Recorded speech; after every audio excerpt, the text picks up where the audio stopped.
अस्सलाम वालेकुम वरहमतुल्लाहि वबरकातुहू। उम्मीद करती हूँ कि आप सब खैरियत से होंगे। आप सबको रमज़ानुल मुबारक की एडवांस मुबारकबाद। अल्लाह ताला हम सबको रमज़ानुल मुबारक की रहमतों और बरकतों से मुस्तफ़ीद होने की तौफ़ीक अता फ़रमाए। I am speaking homeo and healer doctor Ayesha Nasir. आज हमारा टॉपिक बहुत ही ज़्यादा मुफीद और बहुत ही ज़्यादा यूज़फुल है। आज का हमारा टॉपिक है weeping child, uncontrol weeping of the child. बच्चों का रोना।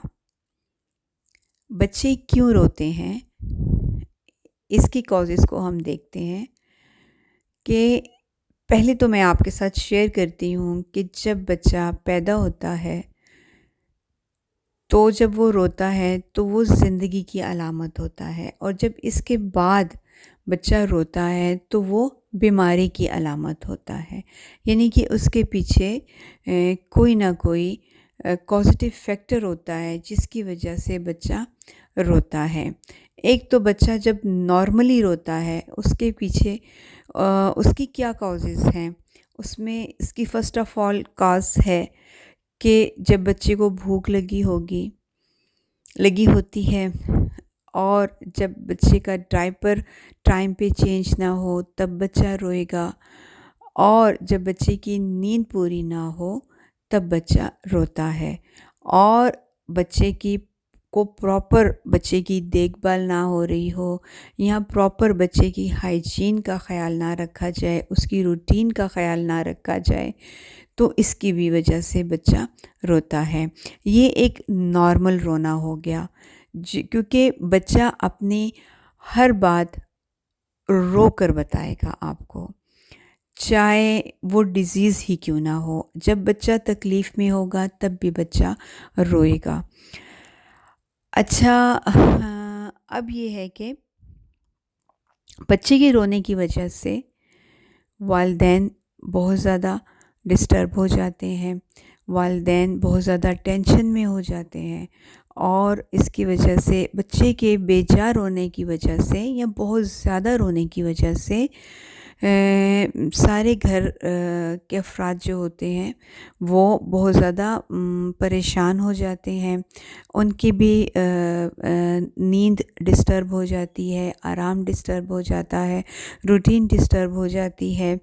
और सबसे बड़ी बात और इम्पॉर्टेंट बात यह है कि बच्चे के बेजा रोने की वजह से या दिन रात रोने की वजह से स्पेशली मदर जो है वो बहुत ज़्यादा टेंशन में भी होती है, और उसकी वजह से उस बच्चे की जो मदर होती है उसकी हेल्थ भी बहुत ज़्यादा डिस्टर्ब होती है, उसकी नींद, उसके आराम बहुत ज़्यादा डिस्टर्ब होता है, जिसकी वजह से मदर, क्योंकि मदर पे घर की एक बहुत बड़ी ज़िम्मेदारी होती है, तो वो अपने जो रूटीन के वर्क है या जो एक घर की ज़िम्मेदारी होती है वो भी प्रॉपर तरीके से नहीं दे पाती, जिसकी वजह से घर का निज़ाम जो है वो भी दरम भरम हो जाता है।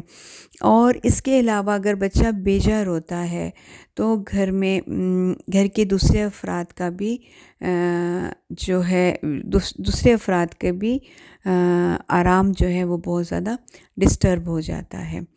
इसके अलावा अगर बच्चा रात को बहुत ज़्यादा रोए तो जो है हमसाए होते हैं, उनको भी बच्चे के रोने की आवाज़ जाती है, वो भी परेशान होते हैं, और परेशान होने के साथ साथ उनके भी नींद जो है, आराम का टाइम जो होता है उसमें खलल पैदा हो जाता है।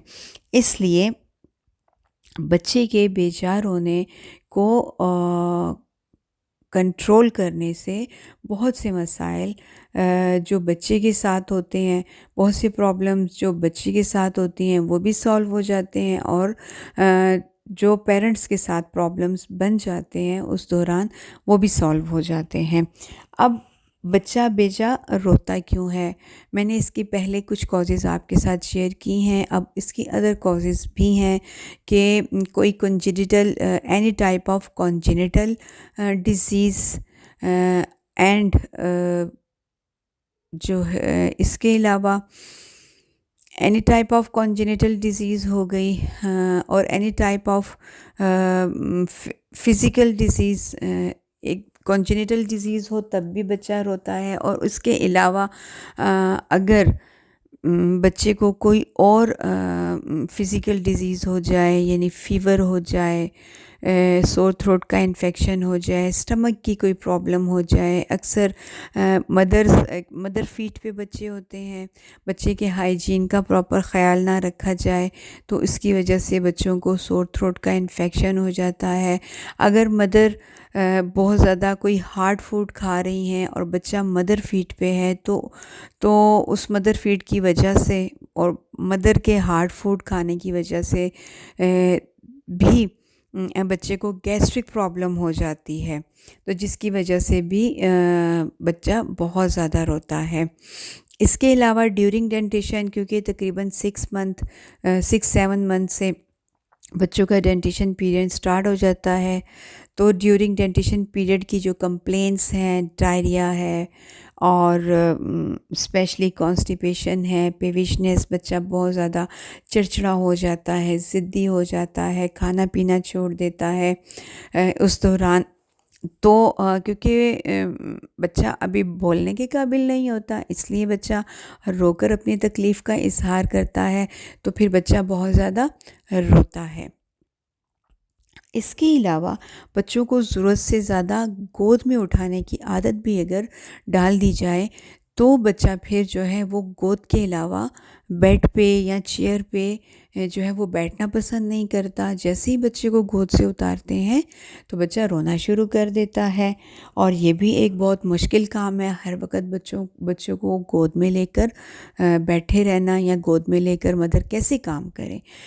तो ये भी एक बहुत बड़ा इशू हो जाता है। नींद की कमी की वजह से बच्चे की रूटीन डिस्टर्ब हो जाए, बच्चे के हाइजीन का ख़्याल ना रखा जाए, बच्चों की प्रॉपर देखभाल ना की जाए, लापरवाही की जाए, इसकी वजह से भी बच्चा जो है वो रोता है। अब आते हैं, ये तो कुछ वजूहात हो गई, और सबसे बड़ी बात जो है, क्योंकि हम बच्चों की बात कर रहे हैं, आहिस्ता आहिस्ता तकरीबन 3 इयर्स तक के बच्चों की कंप्लेंट्स भी होती हैं, इसमें डिजीज़ भी पे भी बात करते हैं। जब बच्चे को वैक्सीन लगवाई जाती है तब भी बच्चे को पेन होती है, उसकी वजह से भी बच्चा रोता है। अब इसके अलावा एक अनकंट्रोलेबल हैबिट हमने अपने बच्चों में ख़ुद ग्रो की है, इसके हम ज़िम्मेदार ख़ुद हैं, हमारे बच्चे नहीं हैं।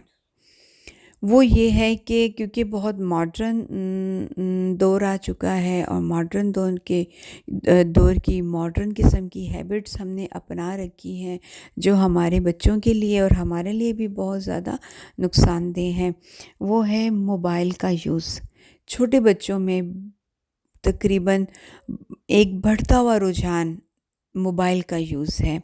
माएँ क्या करती हैं, वो अपना काम करने के लिए, अपने वर्क करने के लिए बच्चों के हाथ में मोबाइल दे देती हैं। छोटे बच्चों के हाथ में कोई कार्टून्स, कोई पोएम्स, एनी टाइप ऑफ चीज़ लगा देती हैं सामने। उससे बच्चा जो है वो महसूस हो रहा होता है। शुरू में तो ये है कि वो मदर ने अपना काम करना होता है इसलिए मोबाइल दे दिया, फिर आहिस्ता आहिस्ता ये आदत स्ट्रांग होती जाती है और बच्चा फिर हर वक्त मोबाइल के सामने होता है, और हर वक्त वो मोबाइल लेकर बैठा होता है, और मोबाइल का जो है वो अनकंट्रोल्ड यूज़ हो रहा होता है, जिसकी वजह से अगर मोबाइल 1 सेकंड के लिए भी बच्चे के सामने से हटाया जाए तो बच्चा शदीद रोता है। और बच्चों की इस हैबिट को हम किसी सूरत कंट्रोल नहीं कर पा रहे, और इसके तो साइड इफ़ेक्ट्स बहुत ज़्यादा हैं, क्योंकि बच्चे तो की अभी ग्रोथ हो रही होती है, उसके ग्रोथ पे बहुत बुरा असर पड़ता है मोबाइल की रेडिएशंस का। उसकी आइज़ पे आई साइट्स पे बहुत बुरा असर पड़ता है, उसकी स्किन पे, उसकी बिल्कुल सॉफ्ट बोन जो अभी ग्रो कर रही हैं, अभी उसने ग्रो भी नहीं किया, उस पे बहुत बुरा इफ़ेक्ट पड़ता है। बच्चे की भूख पे बहुत बुरा असर पड़ता है, नींद पे बहुत बुरा असर पड़ता है। और इसके अलावा इंशाल्लाह इसकी एक अलग वीडियो करेंगे, तो जिसकी वजह से फिर बच्चा, माँ कहती है बच्चा खाता नहीं है, टाइम पे सोता नहीं है। उसकी वजह क्या है कि मोबाइल का, छोटे छोटे बच्चों का मोबाइल का ओवर यूज़ है। अब ये तो तमाम कॉजेज़ हैं। अब मैं आपको के साथ इसका सलूशन शेयर करती हूँ। उस इसका सलूशन ये है कि समदा हीलिंग एनर्जी के ज़रिए बच्चों का ट्रीटमेंट करवाया जाए। बच्चों क्योंकि समदा हीलिंग एनर्जी एक नेचुरल और पॉजिटिव एनर्जी है।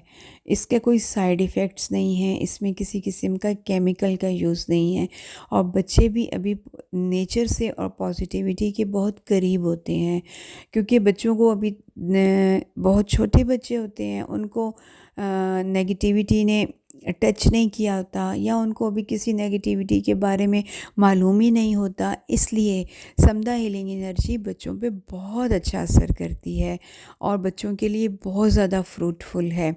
No side effect, no use any type of chemical. और क्योंकि ये एनर्जी है और ये बच्चों पे बहुत जल्द भी असर करती है और बहुत जल्द हमें रिज़ल्ट मिल रहे हैं।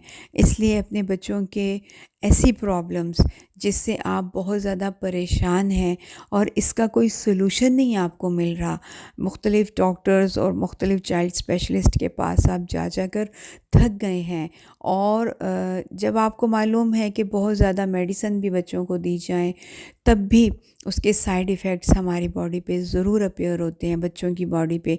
और बच्चे तो बिल्कुल अभी न्यू ग्रो कर रहे हैं, तो उनकी बॉडी पे उसके इफ़ेक्ट्स ज़्यादा होते हैं। अच्छा, बच्चों की बहुत से प्रॉब्लम्स को डॉक्टर्स भी सॉल्व नहीं कर पाते, और पेरेंट्स भी जो हैं वो डॉक्टर्स के पास चक्कर लगा लगा कर थक जाते हैं। अल्हम्दुलिल्लाह समदा हीलिंग अवेयरनेस में जो हैं वो बच्चों के बहुत क्योरेबल सॉल्यूशंस हैं, और अल्हम्दुलिल्लाह बहुत से बच्चों का हम ट्रीटमेंट कर चुके हैं through the Samda healing energy, और हमें बहुत फ्रूटफुल रिज़ल्ट मिले हैं, बहुत क्विक एंड फ्रूटफुल रिज़ल्ट मिले हैं। इसलिए आप आज ही कांटेक्ट करें। मेरा कांटेक्ट नंबर वीडियो के बाद शेयर कर दिया जाएगा, और समदा हीलिंग एनर्जी की जो है वो ऑनलाइन सर्विसेज भी अवेलेबल हैं। और इसके अलावा मैं उम्मीद करती हूँ कि आपको टॉपिक बहुत पसंद आया होगा। किसी भी किस्म की क्वेरी हो तो आप ज़रूर कीजिए, इंशाल्लाह मैं बहुत जल्द उसका आंसर आपको दूँगी।